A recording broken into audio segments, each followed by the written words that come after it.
Letting Go of Nothing by Peter Russell. Summary from 4-Minute Books. Written by Nicholas Goka and read to you by Andy Mayes.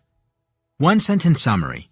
Letting go of nothing offers a simple 2-step practice for making peace with any situation and thus finding inner calm and happiness, explaining mindfulness in a way that is relatable, concise, and unpretentious. Favorite quote from the author. Will I feel better for it? Will I be happier, more content, more at ease? We may think we seek some external goal, but in truth, we seek it hoping that, in one way or another, we will feel better inside. Peter Russell. The wise fool Nasruddin is a 13th century folk hero. Why both wise and a fool? Because while street smart, sometimes Nasruddin is too clever for his own good. In Letting Go of Nothing, Peter Russell shows why, one night, while Nasruddin is out looking for his key under a street lamp, a stranger joins to help him. They both dig in the dirt until the stranger asks, "Where did you lose it?" "In my house," Nasruddin says. "Then why are you looking for it out here?" "Because," Nasruddin goes, "there is more light out here."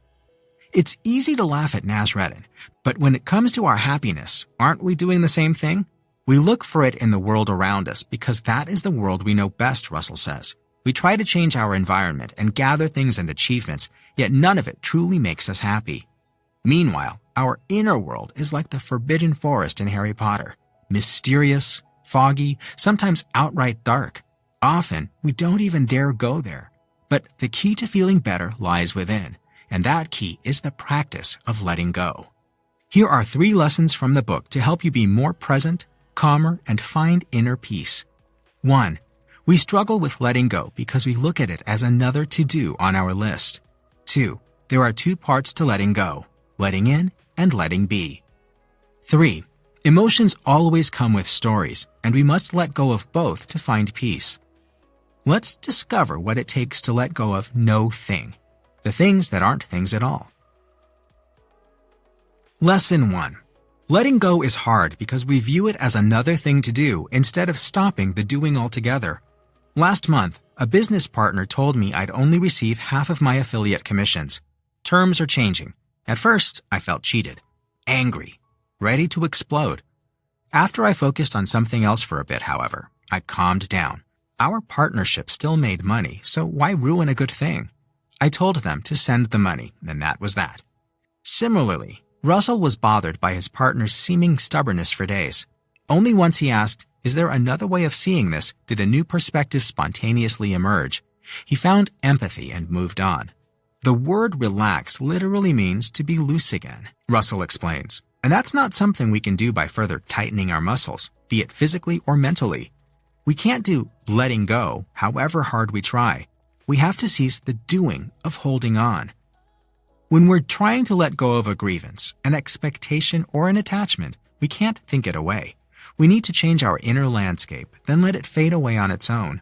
We are not letting go of things themselves as much as the way we see them, Russell says. Remember letting go as stopping to hold on, and you'll have taken the first step to making a hard practice easier. Lesson 2. The practice of letting go consists of letting in and letting be. Maybe you've heard this joke. A man goes to the doctor, presses on his thigh, and says, "It hurts." He presses his arm, his chest, and his nose. "Doctor, everywhere I press it hurts. What should I do?" And the doctor only says, "I suggest you stop pressing." If your shoulder hurts every time you tilt your head, what is your inclination? To stop tilting your head. Avoiding pain is a natural reflex, but often the wrong reaction. Instead, whether it's a shameful memory or a tight back, we must first let in the experience, Russell suggests. With your shoulder, you might tilt your head just a little, enough to tolerate the pain and start observing it. Get curious. What's really going on? Is it a sharp, stinging feeling or a dull and blunt one? This leads to the second step of letting go. Letting be. Once you're allowing yourself to feel the pain fully, don't try to change it or wish it away. Accept it. Befriend it. Soon, you'll notice the experience shifting, despite you not doing anything. With physical pain, your body might even automatically adjust to accommodate it, thus making it go away altogether. Likewise, we might notice our sadness also comes with joy, or that while being ridiculed in the past sucked, it needn't have control over us in the present. What's that saying? Pain is inevitable, Suffering is optional.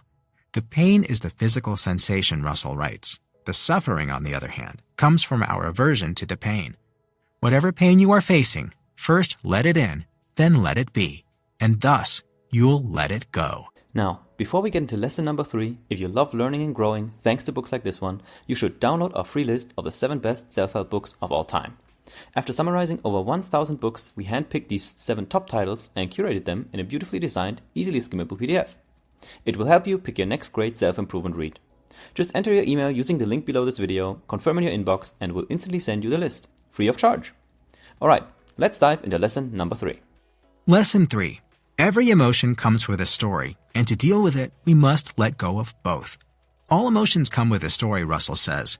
Try to feel angry, sad, jealous, embarrassed, excited, odd, or any other emotion without thinking about the past or future.